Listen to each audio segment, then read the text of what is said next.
राजस्थान की राजनीति के चाणक्य कहे जाने वाले चंद्रराज सिंघवी को मिल गया है शिवसेना का साथ। जी हां, उन्होंने राजस्थान का प्रभार संभाल लिया है शिवसेना का, और अब क्या वो राजस्थान की राजनीति में तीसरे मोर्चे के रूप में शिवसेना को उभरने देंगे या फिर बीजेपी को बल देंगे, इन सभी मुद्दों पर चर्चा करेंगे। चर्चा के लिए हमारे साथ मौजूद हैं हमारे editor in chief Varun Bhansali ji. Sir, आपका बहुत बहुत स्वागत है स्टूडियो में। तो मैं ये जानना चाहूंगी कि ये जो अभी बम ब्लास्ट हुआ है, चाणक्य जी ने शिवसेना ज्वाइन कर ली है, अब राजस्थान का वो पूरा प्रभार देखेंगे और या फिर यूं कहें कि अब शिवसेना का चेहरा बन जाएंगे वो राजस्थान में। तो क्या ये राजस्थान की राजनीति में शिवसेना के तीसरे मोर्चे के रूप में कदम को आप देख रहे हैं? देखिए, सबसे पहले तो मैं आपको ये कहना चाहूँगा कि शिवसेना को उनको शिवसेना का साथ नहीं मिला, बल्कि शिवसेना को उनका साथ मिल गया है, क्योंकि शिवसेना राजस्थान में शून्य है जी। और चंद्रराज सिंघवी राजस्थान में वो शख्सियत है जी, जो कई पार्टियों को बनाने वालों में से रहे हैं, कई नेताओं को बनाने वालों में से रहे हैं। भैरव सिंह जी शेखावत के बाद जब वसुंधरा राजे आई थी तो उनको एक शख्सियत बनाने में इनका बहुत बड़ा योगदान था। तो चंद्रराज सिंघवी कहीं ना कहीं राजस्थान की पॉलिटिक्स की नब्ज समझते हैं, और अब शिवसेना ने करेक्ट आदमी की नब्ज समझ ली है, और शिवसेना ने राजस्थान में जो एंट्री पॉइंट ढूंढा है वो चंद्रराज सिंघवी के जरिए ढूंढा है, जो कि बेहद सही डिसीजन है, क्योंकि कहीं ना कहीं चंद्रराज सिंघवी पूरी तरह से उसी माइंडसेट से आते हैं। और अभी कुछ ही वक्त पहले पूरे जैन समाज ने उनको अखिल भारतीय जैन समाज का अगर राजनीति में उनको कोई भी कदम रखना है तो इन्हीं को सबसे आगे रखा और इनको पूरा पदभार सौंपा। उसके बाद ये स्टेप कि वो शिवसेना के साथ आ रहे हैं और शिवसेना के प्रभारी बन रहे हैं, ये बेहद इंपॉर्टेंट स्टेप है, क्योंकि शिवसेना जो है वो कहीं ना कहीं बीजेपी को बल देगी, वो एनडीए को बल देगी, और अगर चंद्रराज सिंघवी इनके साथ आ रहे हैं तो वो राजस्थान की राजनीति की गणित की वो बारीकियां समझते हैं जो शायद और कोई पॉलिटिशियन नहीं समझता, और इसलिए वो कई सीटों पर बहुत कुछ कर सकते हैं और शिवसेना का भी एक उदय कर सकते हैं। जैसे कि आप देख रहे हैं कि शिवसेना में अब उद्धव ठाकरे नहीं रहे जी।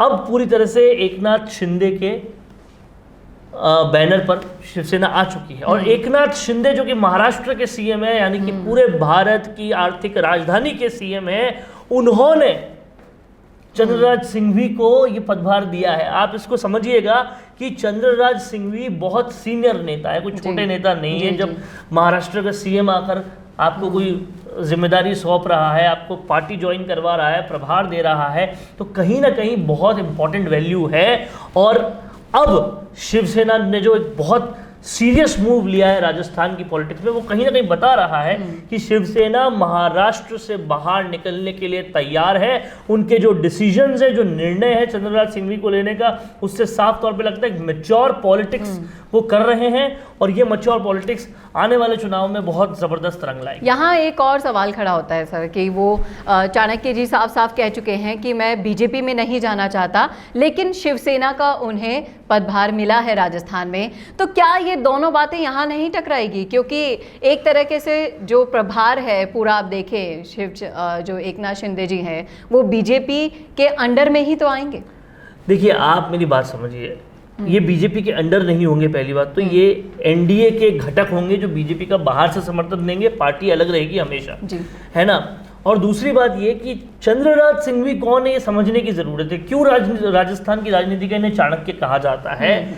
ये वो शख्स हैं जो कहीं ना कहीं फिलहाल के जो मुख्यमंत्री हैं, मुख्यमंत्री अशोक गहलोत, वो उनसे काफी जूनियर हुआ करते थे, वो उनके लाइन में पीछे चला करते थे।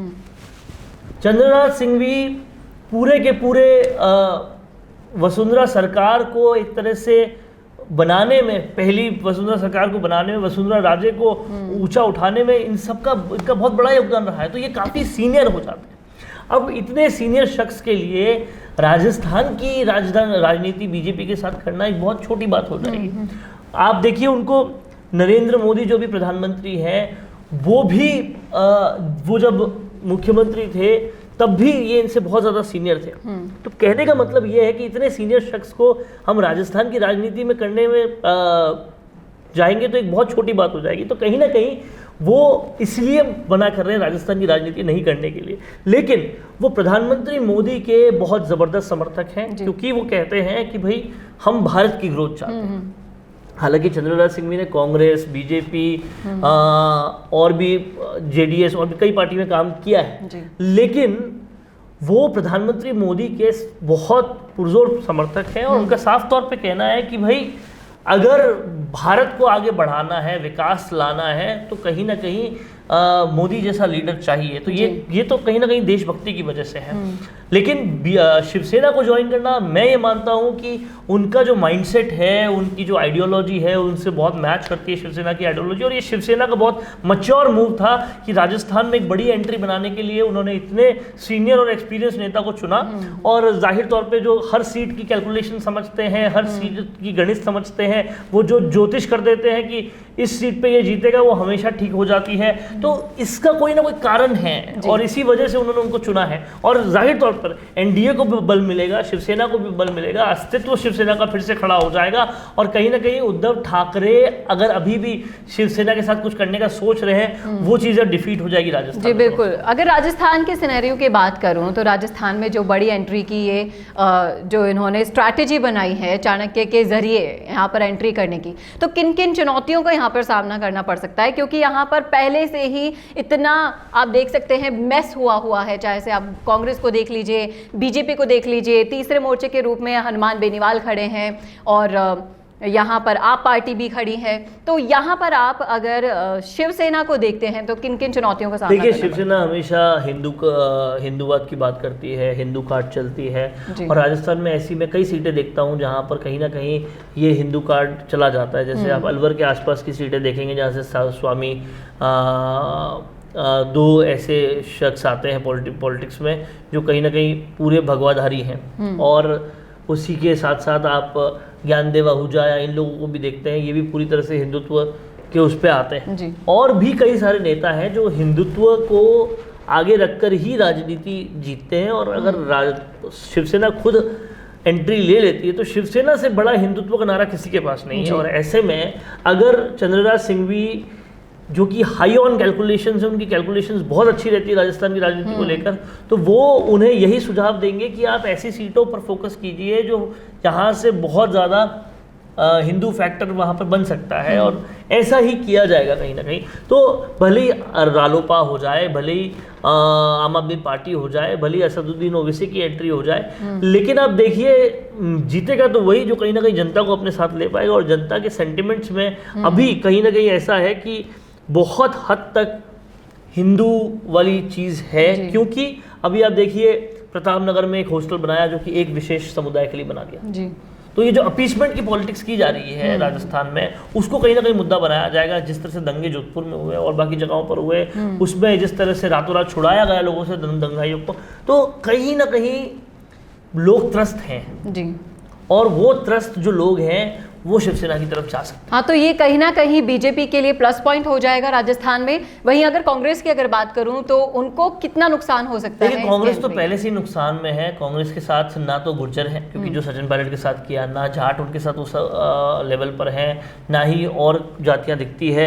अल्पसंख्यक और जो पिछड़े वर्ग के लोग हैं उनको अगर वो साधने की कोशिश भी करते हैं तो किरोड़ीलाल मीणा से ज़्यादा सशक्त पिछड़े लोगों का कोई नेता है नहीं। तो वहाँ पर भी कांग्रेस को कुछ खास मिलता नहीं है। अब ऐसे में अगर शिवसेना की एंट्री हो जाती है तो जो बचा कुचा है वो भी ख़त्म हो जाएगा। और अगर शिवसेना इस बात को प्रमुखता से रखने में यहाँ पर पूरी तरह से सफल हो जाती है कि जिस तरह से यहाँ दंगे हुए, जिस तरह से यहाँ उदयपुर में उस टेलर को बहुत बेरहमी से मारा गया, ऐसी कई हिंसाएं यहाँ पर हुई है, लव जिहाद की घटनाएं यहाँ पर हुई है, तो ये सारी बातों को अगर मुद्दा बनाया गया तो ऐसी कई सीटें हैं जहाँ शिवसेना काबिज हो सकती है और कहीं ना कहीं लोगों को एक कट्टर हिंदुवादी पार्टी की ज़रूरत भी है। जी बिल्कुल।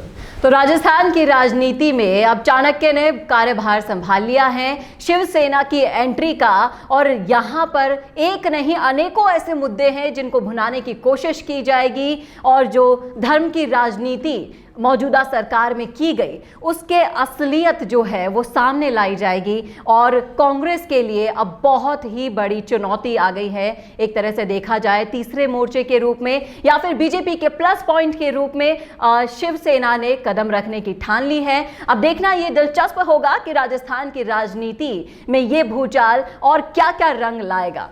कैसा लगा आपको हमारा विश्लेषण? कमेंट करके जरूर बताइएगा कमेंट बॉक्स में, और इसी तरह के और विश्लेषण के लिए देखना ना भूलेगा राजस्थान संवाद। नमस्कार। हर प्रॉब्लम का एक सॉल्यूशन होता है और आपके बिजनेस को ग्रो करने का सॉल्यूशन है मिशे मीडिया सॉल्यूशन।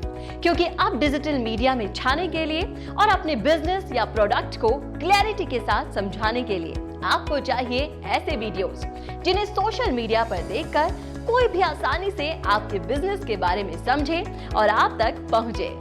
मिशे मीडिया सॉल्यूशन है कंप्लीट वीडियो प्रोडक्शन हाउस जो करता है मदद आपके बिजनेस को ग्रो करने में। मिशे मीडिया सॉल्यूशन सिर्फ आपके बिजनेस के लिए एड ही नहीं बनाता, बल्कि उस एड को बनने से लेकर कस्टमर तक कैसे पहुंचाया जाए इसमें भी मदद करता है।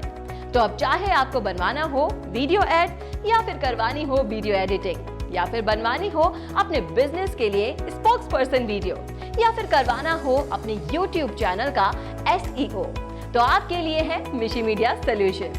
इनके अलावा मिशे मीडिया सॉल्यूशंस आपको देता है world class studio, interactive panel, शानदार कंटेंट राइटिंग। मिशे मीडिया सॉल्यूशंस के पास है एक बहुत एक्सपीरियंस्ड प्रोफेशनल्स की टीम जो देंगे आपके बिजनेस को एक नया आयाम। तो अब देर क्यों करनी, आज ही विजिट कीजिए www.mishemediasolutions.com पर या फिर कॉल करें 9549700549।